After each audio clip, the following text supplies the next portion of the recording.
Hello and welcome. This is Varun, Technical Advisor, Design and Prototyping and Educational Consultant for Tutormatch.com.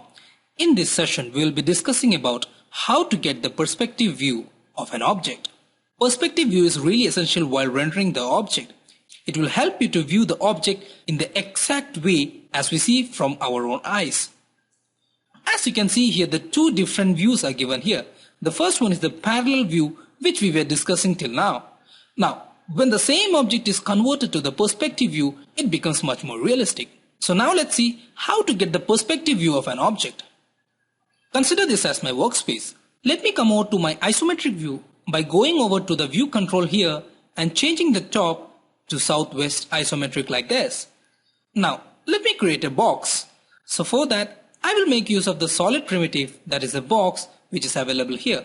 I will click on it and show the two corners of the base and give the height like this. Correct. As we know, this is the parallel view of the object.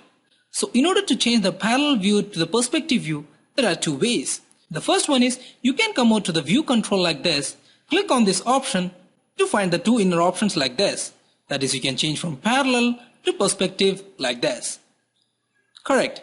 So when you change your object to perspective, you can see that it looks much more real.